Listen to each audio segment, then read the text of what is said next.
أول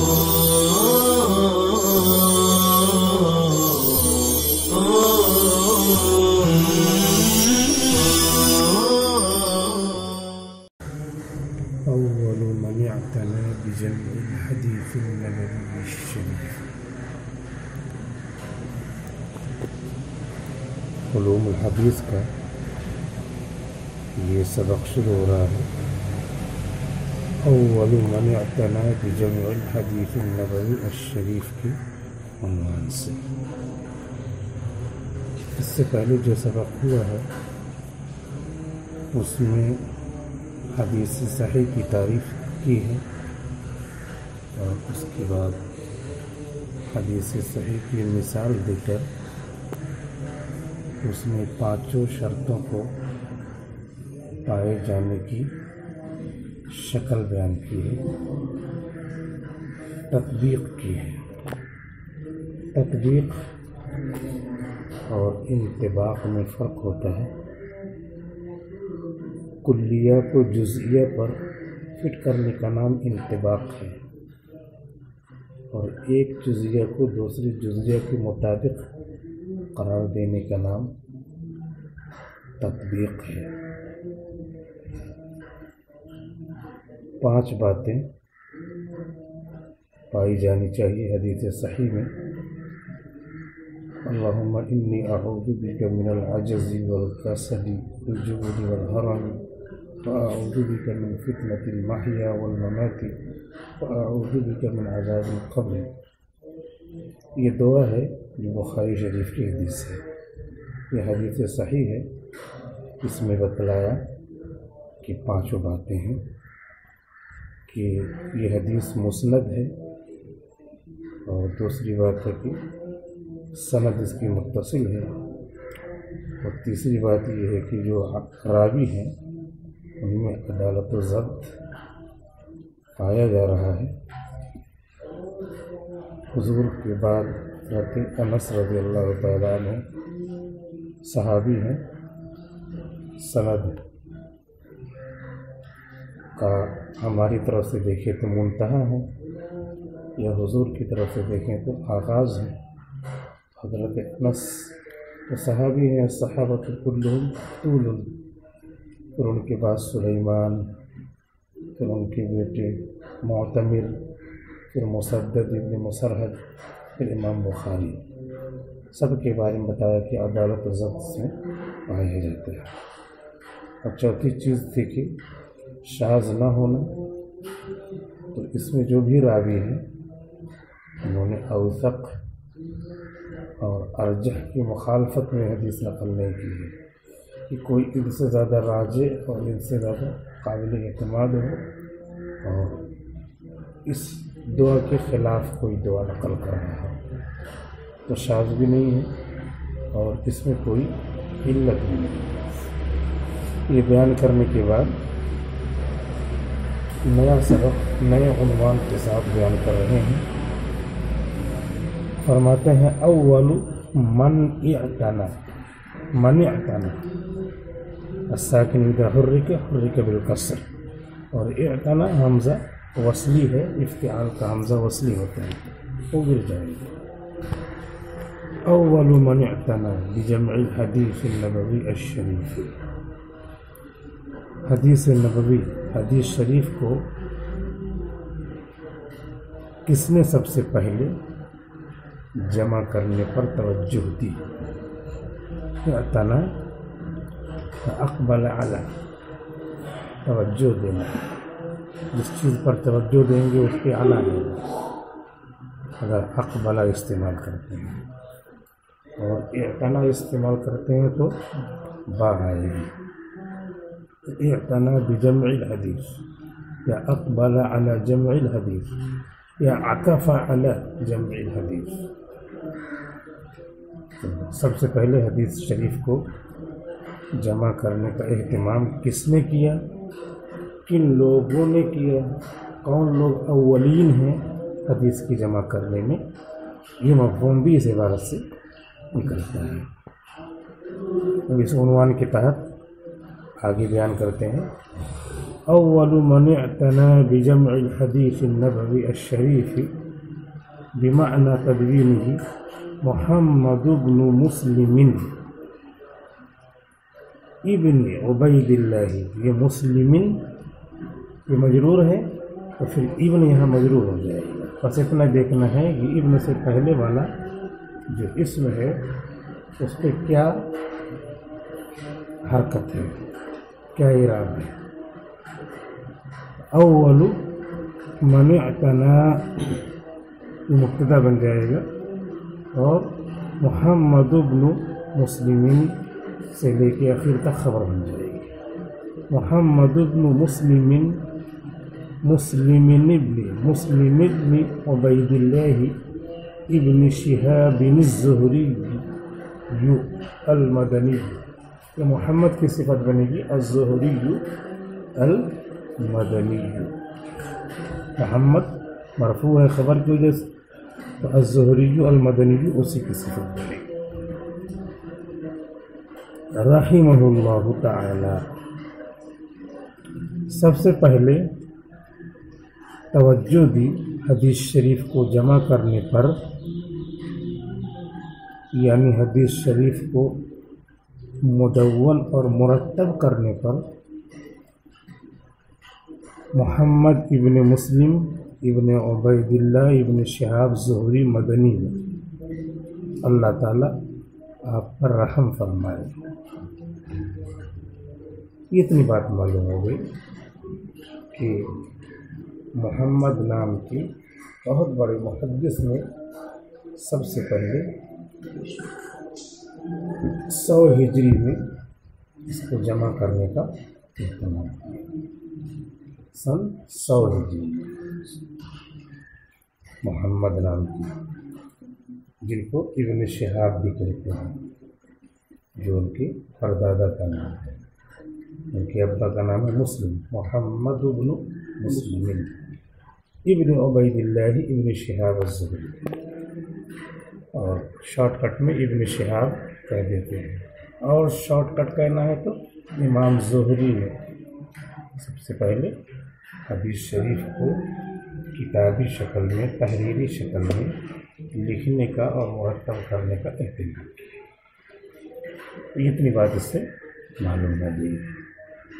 اور یہ تاریخی بات ہے، اور یہ جو تاریخ حدیث شریف سے متعلق ہے، یعنی اسماء الرجال کے افراد کے بارے میں جاننا کہ کب پیدا ہوئے، کب انتقالی اور کتنے بچے تھے، کہاں پڑھنے گئے، اس تاریخ کو معلوم کرنا یہ تمام تواریخ سے بڑھا ہوا ہے، کیونکہ اس کا تعلق حدیث سے ہے اور حدیث کا تعلق قرآن کی تفسیر سے ہے.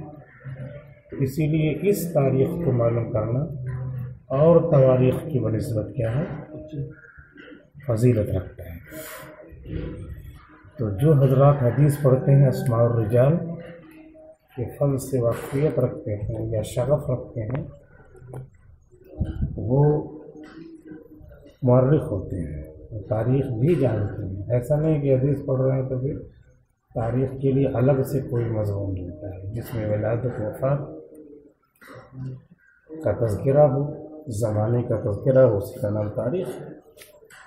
تو محدثین مورخین بھی ہوتے ہیں اور ان کی تاریخ تمام تواریخ سے اعلیٰ درجہ رکھتی ہے، کیونکہ ان کو ثقہ اور راجع قرار دینا ہے. تو یہ جو چیز جانتے ہیں وہ بالسند جانتے ہیں. بقیہ جو لوگ تاریخ جانتے ہیں یوں ہی اخبار سے پڑھ لیا اور بیچ میں یہاں سے واقعی تک کوئی سند نہیں ہے، بلا سند کی تاریخ جانتے ہیں. فعن صالح بن کیسان قال، تو حضرت صالح ابن کیسان رحمہ اللہ سے منقول ہے، کہتے ہیں اجتمعت انا والزہری، واو ماں کے معنی ہو جائے گا تو مع الزہری، اور وہ زہری تو اسے پہ عطف ہوگا اور مرفوع رہے گا. اجتمعت انا والزہری ونحن نطلب العلم، میں اور امام زہری حضرت صالح کہتے ہیں ہم اور امام زہری، اردو میں ہم کہہ دیتے ہیں، ہم گئے تھے، لیکن وہ ہم بھی میں کے معنی میں ہوتا ہے۔ اجتمعت انا والزہری،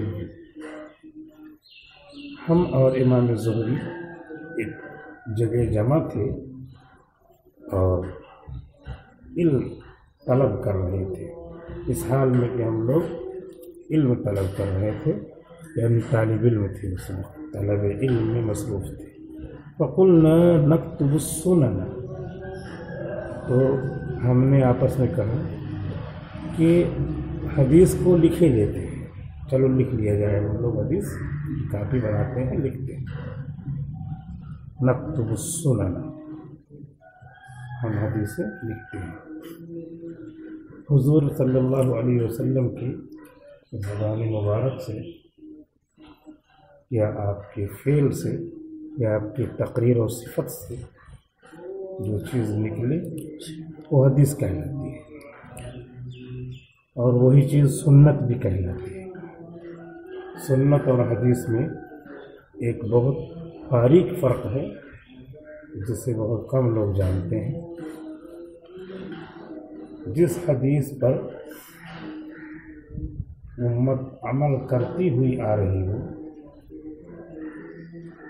اللہ کے رسول نے ایک بات فرمائی، اس کے بعد عمل کرنے کا کوئی چانس نہیں ملا، تو حدیث ہے وہ۔ اور آپ نے ایک بات فرمائی تو اس پہ فوراً صحابہ کو عمل کرنے کا وقت مل گیا، اس کے بعد ان کے شاگردوں کو بھی عمل کرنے کا موقع مل گیا، ہم تک وہ عمل کرتے ہوئے وہ حدیث آئی۔ تو جو حدیث عمل بن کر آئی ہو اس حدیث کا نام ہے سنت، اور جس حدیث پر عمل کرنے کا موقع نہ ملا ہو، معمول میں نہ ہو، وہ حدیث صرف حدیث کہلاتی۔ تو ہم لوگ اہل السنت ایسی حدیثوں والے ہیں جن پر عمل ہوتا ہوا آیا ہے، اور یہ غیر مقلدین اہل الحدیث، جن حدیثوں پہ عمل نہیں ہوا ہے یا عمل ہوا ہے خال خال برائے نام،